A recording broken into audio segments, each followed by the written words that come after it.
नमस्कार दोस्तों। आज के इस क्लास में हम लोग चर्चा करने जा रहे हैं डिबेट ऑफ डेवलपमेंट, जो कि केंद्रीय विद्यालय का जो जनरल पैडागॉजी का जो सेक्शन है, पार्ट है, उस पर हम लोग बात कर रहे हैं। और हम लोग अभी अंडरस्टैंडिंग द लर्नर्स के अंदर जो 15 नंबर का क्वेश्चन है, उसी के अंदर के टॉपिक को हम लोग डिस्कस कर रहे हैं।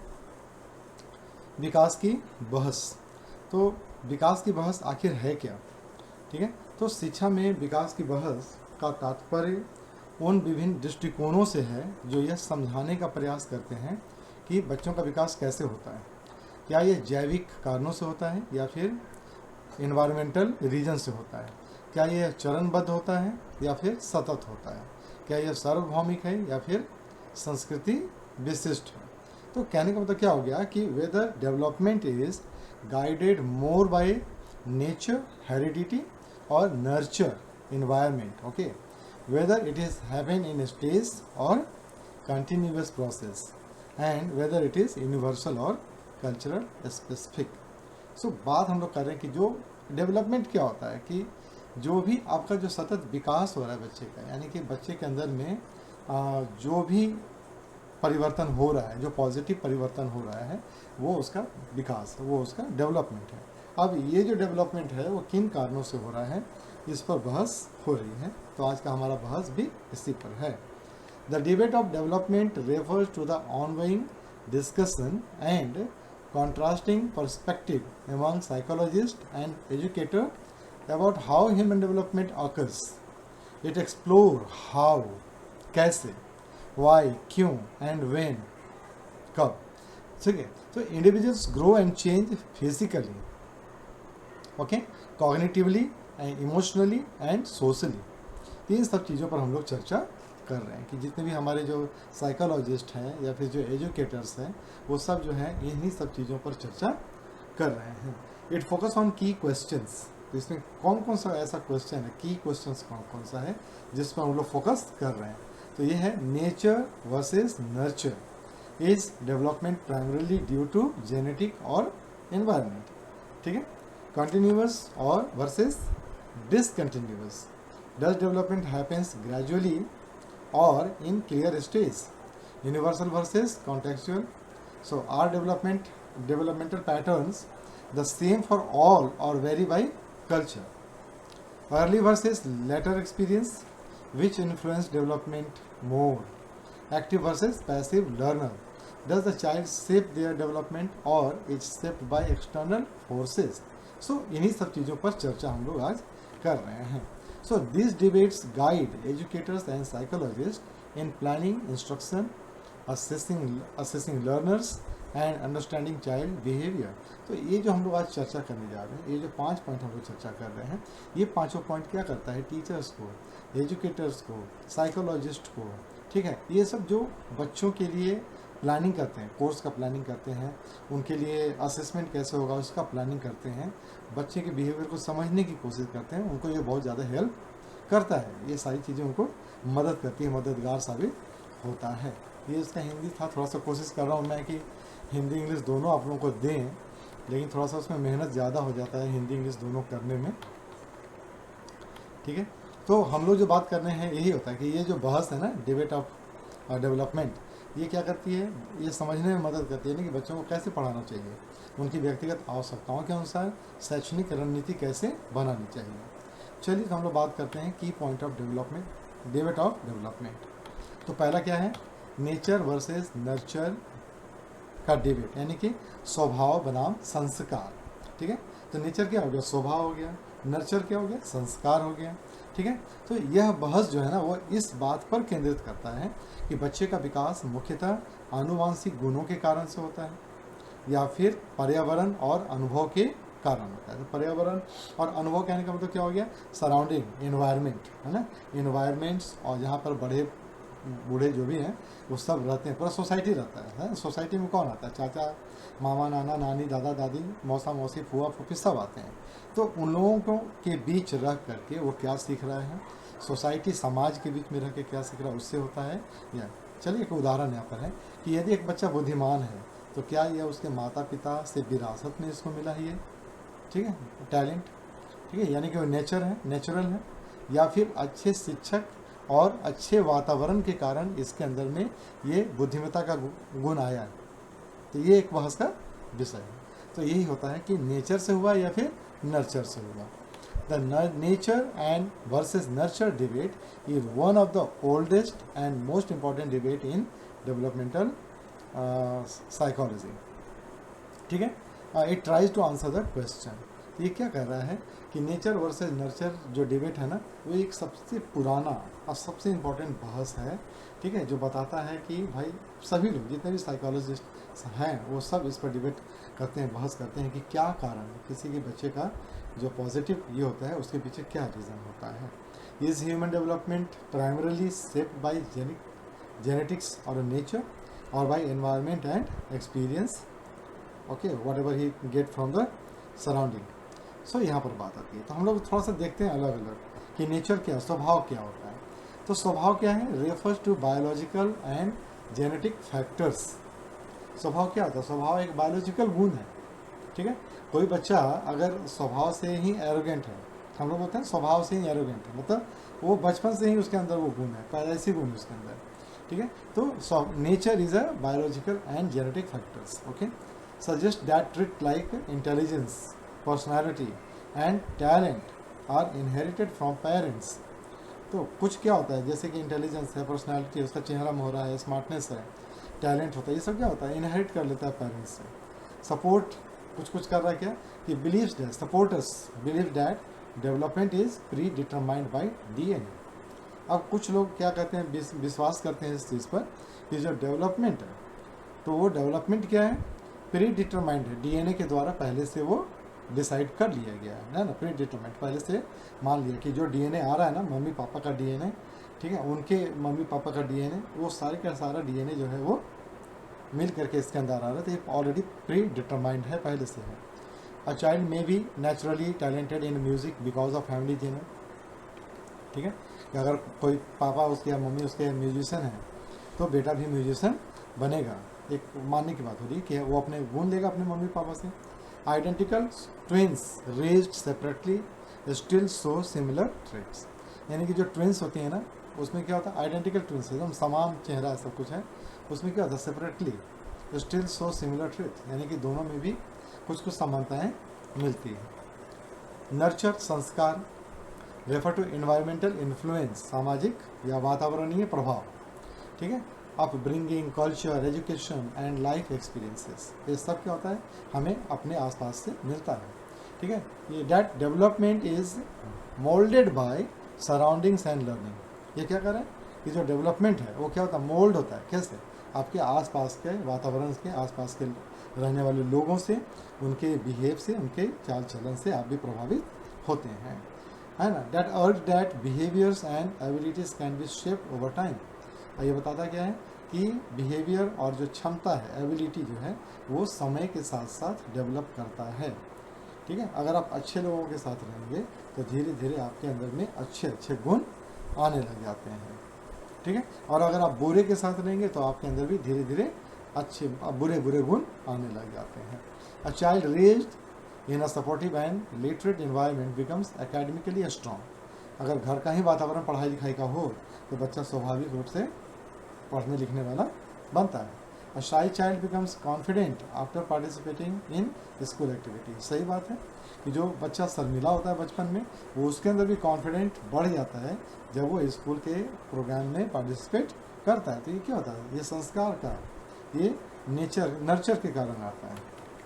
चलिए, आज का जो मॉडर्न व्यू है इसमें वो क्या है, most psychologist agree that both nature and nurture interact to shape human development. अब ये आधुनिक जो दृष्टिकोण है वो क्या कहता है, वो कहता है कि दोनों इसमें शामिल है डेवलपमेंट में, नेचर एंड नर्चर दोनों है, और ये दोनों मिल करके ह्यूमन डेवलपमेंट को विकसित करता है। एग्जाम्पल क्या, a child may have the genetic potential, nature से भी वो इंटेलिजेंट है, but without proper education it may not be realized. ठीक है, नेचुरल उसके अंदर टैलेंट है, नेचुरल सब कुछ है, लेकिन बिना एजुकेशन का वो जो टैलेंट है, वो जो इंटेलिजेंस लेवल है, वो ग्रो नहीं करता है। ये आज के समय का, यानी कि टैलेंट है तो उसको ये क्या करेगा, हीरा, हीरा क्या होता है, हीरा रॉ जो हीरा होता है वो क्या होता है, कांच का टुकड़ा एक प्रकार का, ठीक है। लेकिन उसको जब तराशते हैं तभी जाकर के वो हीरा बनता है, यानी कि जो मतलब वो प्रोडक्ट बनता है जो इसको लोग पसंद करते हैं, ठीक है। तो उसके अंदर हीरा का तो गुण उस पत्थर में है, लेकिन जब तक उसको तराशा नहीं गया, जब तक उसी प्रकार से बच्चे में इंटेलिजेंस है, लेकिन जब तक उसको आप एजुकेशन नहीं देते हैं, सही पढ़ाते नहीं हैं, तब तक उसके अंदर में वो जो टैलेंट है वो उस चीज़ को पहचान नहीं पाता है।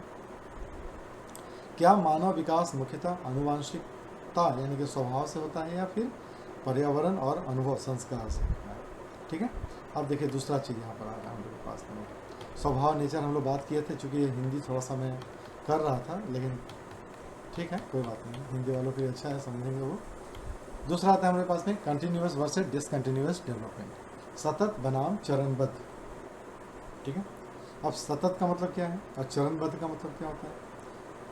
क्या विकास एक लगातार चलने वाली प्रक्रिया है, सतत मीन्स कंटिन्यूअस है, या फिर ये अलग अलग चरणों में होता है, ठीक है, डिस्टिंक्ट स्टेजेस, अलग अलग स्टेज में, ठीक है। तो जो अलग अलग स्टेज है वो कंटिन्यूअस नहीं है ना। तो दो चीज़ आ गया कि क्या ये कंटिन्यूअस प्रोसेस या फिर ये डिस्टिंक्ट स्टेज में डिसकंटिन्यूअस प्रोसेस है, ठीक है। भाषा सीखने की प्रक्रिया धीरे धीरे होती है लेकिन ये सतत होती है। बच्चा जो सीखता है ना तो वो धीरे धीरे चलते रहता है लेकिन वो कंटिन्यूअस होता है, ठीक है। लेकिन पियाजे के अनुसार बौद्धिक विकास विभिन्न चरणों में होता है, लेकिन पियाजे क्या बोलता है कि बौद्धिक विकास जो है वो विभिन्न अलग अलग चरणों में अलग अलग होता है, ठीक है। हम लोग पहले वाले वीडियो में भी देख चुके हैं और आप लोग पढ़े हैं बीएड वगैरह में, तो आप लोग को भी पता है कि उसका जो अलग अलग जो है ना बौद्धिक विकास का जो अलग अलग चरण है वो कौन कौन सा है, ठीक है। चलिए तो हम लोग बात करते हैं इस पर कि कंटिन्यूअस डेवलपमेंट क्या होता है। सो कंटिन्यूअस डेवलपमेंट क्या है, continuous development refer to a gradual cumulative process of change. Development is viewed as a smooth and ongoing progression without sudden shift, ठीक है। तो ये क्या हो रहा है कि जो डेवलपमेंट हो क्या है, कंटिन्यूअस प्रोसेस है, gradual and commutative process of change है, यानी कि एक सतत प्रक्रिया है, बदलाव की एक प्रक्रिया है। तो development is view as a smooth, यानी कि एकदम स्मूथ है, ये पता भी नहीं चलता है और आप परिवर्तन में जा रहे हो, ठीक है। ऑन गोइंग प्रोग्रेशन है, चलते रहता है ये विदाउट किसी शिफ्टिंग के बगैर, ठीक है।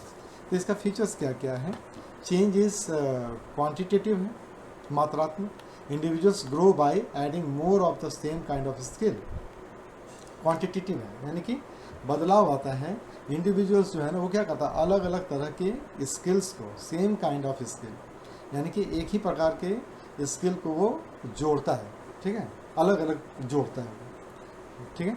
Like climbing a slow but study improvement, जिस प्रकार से हम लोग चढ़ाव चढ़ते हैं ना, स्लो धीरे धीरे चढ़ते हैं लेकिन कंटिन्यूअस हम लोग चढ़ते रहते हैं, हम लोग का क्या होता है वो इम्प्रूवमेंट होता है। तो धीरे धीरे चढ़ते हैं लेकिन वो आपका इम्प्रूवमेंट होता है कि हम लोग ऊपर की ओर बढ़ते हैं। तो development is predictable and consistent, यानी कि जो डेवलपमेंट है इसमें क्या होता है कि डेवलपमेंट आपका पता रहता है कि ये इस तरह से इसका होगा।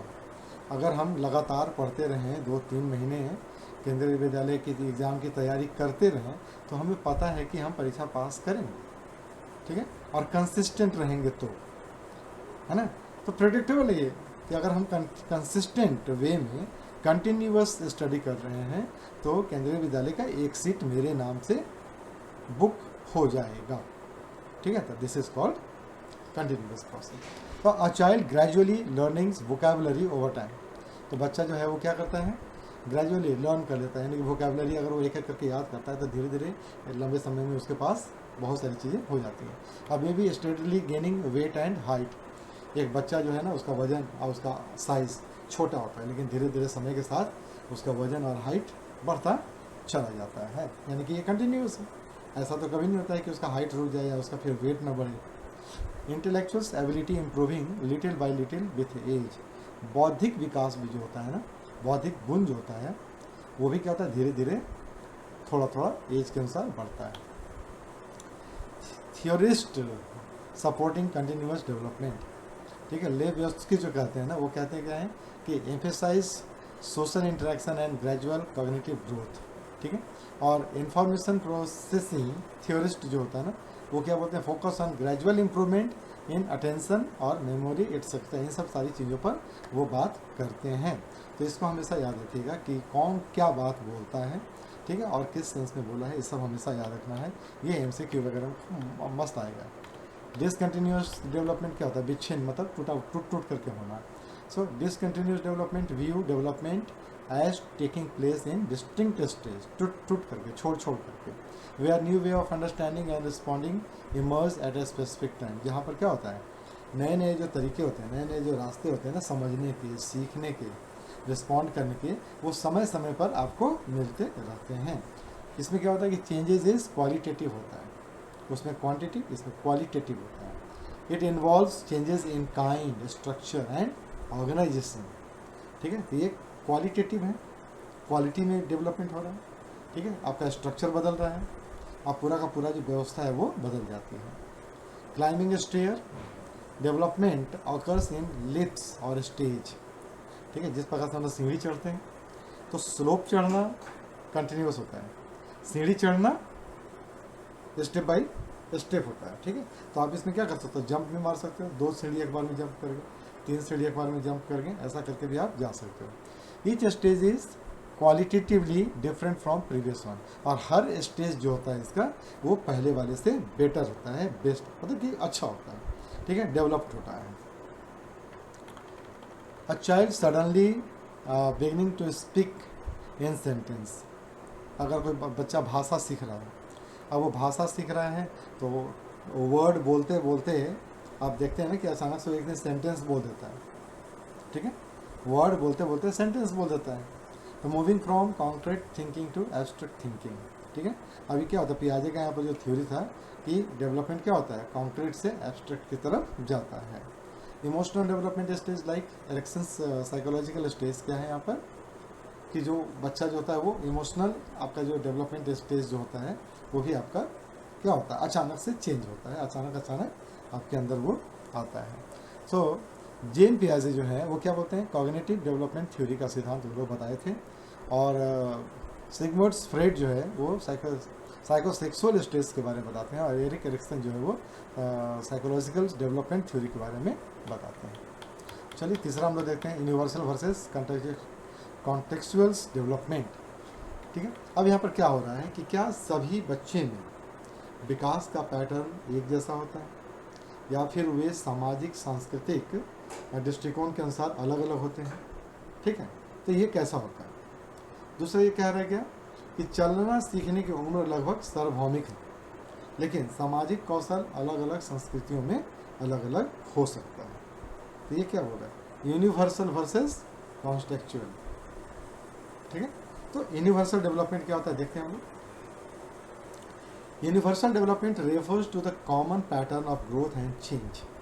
अब ये यूनिवर्सल पैटर्न क्या होता है, यूनिवर्सल जो डेवलपमेंट है वो क्या होता है, कॉमन पैटर्न, एक ही पैटर्न पर पूरी दुनिया में चल रहा है, किसका, ग्रोथ और चेंज कैसे चल रहा है, एक ही पैटर्न पर चल रहा है। That are experienced by all humans regardless of culture, location और बैकग्राउंड। अगर हम यहाँ पर कल्चर, उसका लोकेशन और बैकग्राउंड तीनों को छोड़ देते हैं तो पूरी मानव जाति जिस प्रकार से विकास कर रही है वो एक कॉमन पैटर्न पर इसका डेवलपमेंट सभी का हो रहा है, ठीक है। Developmental milestone and sequences are common across culture, ठीक है, बेस्ड ऑन बायोलॉजिकल और genetic factors, emphasize in variant stage of development that are the same for all. तो ये आपका अलग अलग इसमें आता है। All infants typically learn to walk, talk and crawl in a similar sequence। अब ये क्या कर रहा है कि यूनिवर्सली बच्चे कहीं के भी हों, ठीक है, वो क्या करते हैं, चलना, बात करना और रोना चिल्लाना जो भी है वो एक उनका सेम पैटर्न होता है, सभी के लिए सिमिलर सीक्वेंस होता है, ठीक है। पियाजे स्टेज ऑफ कॉग्निटिव डेवलपमेंट ये क्या करता है, सेंसरी मोटर्स और प्री ऑपरेशनल। तो ये पियाजे का जो स्टेज है कॉग्निटिव डेवलपमेंट का, इसका एक बेस्ट एग्जांपल है ये। और एक एरिक्सन का जो साइकोलॉजिकल स्टेज है वो आपका जैसे trust versus mistrust, identity versus role confusion, ये सारी चीज़ें भी जो होती हैं वो एक यूनिवर्सल आपका ये बता रहा है इसमें। थ्योरिस्ट हो सपोर्ट यूनिवर्सल डेवलपमेंट को कौन कौन सपोर्ट कर रहे हैं, जीन पियाजे इसको सपोर्ट करते हैं और एरिक एरिक्सन इसको सपोर्ट करते हैं। कॉन्टेक्चुअल डेवलपमेंट क्या है? अब ये कॉन्टेक्चुअल डेवलपमेंट क्या है? So contextual development emphasize that development is influenced by the specific environment, culture, society and experience. Okay, so जो कॉन्टेक्चुअल जो डेवलपमेंट होता है वो क्या होता है? वातावरण से, सराउंडिंग से, समाज से और संस्कृति से और हमारे अनुभवों से विकसित होता है, डेवलप होता है। So development varies across individuals and depend on context, okay, and influenced by culture, family, education, economic status, इन सब चीज़ों से भी ये प्रभावित होता है। Development is multidirectional and flexible. So contextual development is a multidirectional development and it is flexible. ये बहुत ही लचीला होता है और ये सभी तरह से आता है, चारों तरफ से इस तरह का जो डेवलपमेंट का जो ये है ना, क्या बोलते हैं उसको, जो मटेरियल है वो आपको कहीं से भी आ सकता है सोसाइटी से। A child raised in a tribal village may develop language and social skill differently than a child raised in a urban city. अब ये क्या हो रहा है कि जो बच्चा गांव में रहता है, ठीक है, आदिवासी माने बहुत आदिवासी का बच्चा जो है वो विलेज में रहता है, गांव में रहता है, उसका जो लैंग्वेज होगा वो बिल्कुल अलग होगा। और जो बच्चा शहर में रह रहा है उसका जो लैंग्वेज होगा, बातचीत करने का तरीका होगा, उसका जो बिहेव होगा वो सब अलग अलग होगा। ठीक है, चिल्ड्रन फ्रॉम डिफरेंट कंट्रीज में show variation in moral values, behaviour और कॉग्निटिव स्टाइल। अब अलग अलग देश के बच्चों का जो मॉरल वैल्यू होगा वो अलग अलग होगा, उनका बिहेव करने का तरीका अलग अलग होगा और साथ ही साथ उनका जो कॉग्निटिव वैल्यूज़ हैं, स्टाइल जो होगा वो भी आपका अलग अलग होगा। तो इसको तो हम लोग ऐसे भी देख करके फ़र्क कर सकते हैं। Theorist who supports contextual development, Lev Vygotsky, ये बता रहे हैं हम लोग को, emphasize social and cultural influence on development. ये बताते हैं कि सोशल और कल्चरल इन्फ्लुएंस, प्रभाव जो होता है ना वो डेवलपमेंट पर पड़ता है। यूरी ब्रॉन्सफेन-वर्नर्स जो है वो बताते हैं कि इकोलॉजिकल सिस्टम जो होता है, theory explain how development is shaped by environment and relationship, जिस पर इन्होंने अपना थ्योरी दी। तो इन सब चीज़ों के बाद ये तीन जो तरीका आपके पास जो था, जो कि हमारे डेवलपमेंट, डिबेट ऑफ डेवलपमेंट का पार्ट है, ये तीन। उसके बाद जो चौथा आता हुआ आता है early versus later experience debate. ठीक है, प्रारंभिक बनाम बाद के अनुभव का। ठीक है, so which is more important in development, early life experience और एक्सपीरियंसेस डैट कम लेटर, यानी कि ज़िंदगी में जो पहला जो अनुभव था, प्रारंभिक जो हम लोग का बचपन में मिलता है, ठीक है, जो घर का जो अनुभव है वो अनुभव, अब बाद में जब बाहर में जाओ का अनुभव मिलता है वो, तो कौन इसमें सबसे मोस्ट इम्पॉर्टेंट है आपके डेवलपमेंट का। ठीक है, तो एक बच्चा जिसकी प्रारंभिक शिक्षा कमज़ोर थी लेकिन बाद में उसे अच्छा मार्गदर्शन मिला, गाइड मिला, ठीक है, वो लड़का क्या किया, बहुत ज़्यादा डेवलप करेगा। ठीक है, तो ये भी एक बात है कि अर्ली वर्सेस लेटर। अब यहाँ पर क्या होता है, active versus passive role of child.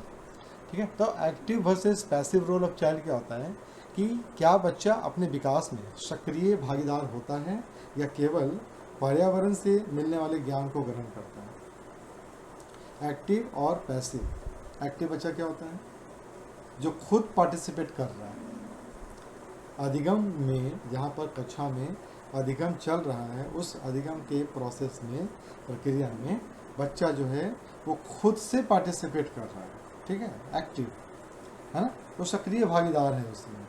और दूसरा जो पैसिव होता है, पैसिव क्या होता है, जो पीछे बैठा हुआ रहता है, जिसको हमें उठा करके अधिगम प्रोसेस में लाते हैं, है ना, वो पैसिव कहलाता है। पैसिव मतलब वो सक्रिय नहीं है वहाँ पर। तो जो बच्चे होते हैं ना कि वो क्या होते हैं कि पैसिवली रिसीव करते हैं नॉलेज को and change from the environment. ठीक है, अब क्या होता है, दो तरह का हो गया कि active participant in their on development, बच्चा जो है खुद बढ़ चढ़ करके अपने विकास में वो भाग लेता है। और दूसरा क्या होता है, do they passively receive knowledge and change from the environment, बहुत मुश्किल से वो उस अधिगम वो अपना जो कक्षा में अपने आप को पार्टिसिपेट करवाते हैं, और जो सीखते हैं वो कहाँ से सीखते हैं, इन्वायरमेंट से सीख रहे हैं। कुछ क्लास में सीख लिए, कुछ बाहर से सीख लिए, कुछ कहीं से सीख लिए, कुछ कहीं से सीख लिए। ठीक है, तो जो पैसिव होते हैं वो सक्रिय नहीं होते हैं। आधुनिक शिक्षा में माना जाता है कि बच्चा एक सक्रिय खोजकर्ता होता है जो स्वयं सीखने की प्रक्रिया में भाग लेता है। Active role of the child क्या है, आप देख लेते हैं। In this perspective, the child is seen as an active agent who play a vital role in shaping their own development through exploration, interaction and self initiating learning. तो जो बच्चा active होता है ना, वो खुद से घुस जाता पढ़ने के लिए, भाई मुझे पढ़ा दो मैं पढ़ूंगा, और वो खुद से खोज करके पढ़ना शुरू कर लेता है, बातचीत करता है, इंटरेक्ट करता है और अपने से वो स्टेप उठा लेता है कि मुझे ये चीज़ सीख लेना है। ठीक है, अब इसमें क्या क्या होता है कि जो चिल्ड्रंस आर क्यूरियस, तो ऐसे बच्चे कौन होते हैं? क्यूरियस होते हैं, जिज्ञासु होते हैं कि अरे ये क्या हो रहा है। मोटिवेटेड होते हैं, वो सेल्फ मोटिवेटेड होते हैं और सेल्फ डायरेक्टेड भी होते हैं। They actively engage with their environment and construct knowledge, वो खुद अपने एनवायरनमेंट से जुड़ जाते हैं और अपना नॉलेज को बना लेते हैं, कंस्ट्रक्ट करते हैं, निर्माण करते हैं। Learning is child centred and focus on discovery and experience. ये क्या होता है? छात्र आधारित होता है, छात्र केंद्रित होता है। और छात्र केंद्रित होने का कारण क्या होता है कि बच्चे इसमें खुद से डिस्कवर करते हैं, खोज करते हैं, नई नई अन्वेषण करते हैं और एक्सपीरियंस के थ्रू सीखते हैं। The role of the teachers और adult is to guide and facilitate, not to control. और इसमें क्या होता है कि बच्चे जो टीचर होता है उसका रोल क्या होता है? केवल गाइड करना है, फैसिलिटेट करना है, कंट्रोल बच्चों को नहीं करना है। ठीक है, a child experimenting with blocks to understand balance and gravity. बच्चा खुद से क्या करता है? ब्लॉक्स पर ब्लॉक्स रख करके उसको बैलेंस करना शुरू करता है, सीखता है खुद से, क्यूरियोसिटी आ जाती है उसके अंदर में, वो खुद से लर्न करता है कैसे बैलेंस करना है इसको। ठीक है, आस्किंग क्वेश्चन पूछता है, एक्सप्लोरिंग सराउंडिंग्स, अपने आसपास के पूरे वातावरण को वो एक्सप्लोर करता है, देखता है, समझता है। ठीक है, लर्निंग थ्रू प्ले, और खेल खेल करके सीखता है। सॉल्विंग पजल्स और engaging in role play on their own initiative, खुद को क्या करता है? पजल जैसे है ना, रूबिक है ना, रोब्रिक्स होता है जो होता है ना, रूबिक क्यूब्स, उसको वो खुद से सॉल्व करना शुरू कर देता है, खुद से रोल प्ले करता है। जब बच्चे लोग क्या करते हैं? किसी का नकल उतारते हैं, एक्ट करते हैं, तो क्या करते हैं? वो सीख रहे हैं, वो खुद से जिज्ञासु हैं और वो सेल्फ मोटिवेटेड लर्निंग। ठीक है, जीन पियाजे ने कहा था कि children's construct knowledge through active mental process. ठीक है, उसी तरह से लेव ब्योस्की जो है वो कहते हैं कि children's learn actively through social interaction. ठीक है, और मारिया मॉन्टेसरी क्या कहती हैं? वो कहते हैं कि emphasized hands on child led learning environment. ये सब है जो आप लोग का एमसीक्यूज टाइप का आती है। देखो यहाँ पर मेरा जो मेन पर्पस है ना, वो ये है कि as a teacher, as a guide, as a facilitator, मैं आप लोगों को वो चीज़ प्रोवाइड करूँ जो टू दी पॉइंट है ना। किताबें तो सबके पास हैं, बाज़ार में भी किताब है, बुक्स है, अवेलेबल है, लेकिन मेरा वही होता है ना कि आपको ठोस चीज़ दे दिया जाए, सॉलिड चीज़ दे दिया जाए, कॉम्पैक्ट हो, आपको उसी में सब कुछ मिल जाए, उसी में आपको एमसीक्यूज़ का भी मिल जाएगा, उसी को मैं आपको जो पूरा का पूरा जो पॉइंट है वो समझ में आ जाए। तो कोशिश मेरी वही रहती है और मुझे भी लगता है कि आप लोगों को समझ में आता है। कमेंट्स बहुत कम आते हैं, कमेंट्स आते ही नहीं, ठीक है, बहुत कम आते हैं, जो आते हैं बहुत अच्छे कमेंट आते हैं। मैं उन लोगों को बहुत तहे दिल से मैं शुक्रिया कहता हूँ जो कमेंट्स करते हैं। कमेंट्स करने से क्या होता है ना, पता चल जाता है कि मुझे और क्या क्या इसमें चेंज करना चाहिए, बदलाव करना चाहिए, सुधार करना चाहिए, और क्या करें कि और अच्छा हो जाए। तो ये सब है थोड़ा सा। Passive role of the child, तो पैसिव रोल क्या होता है बच्चे का?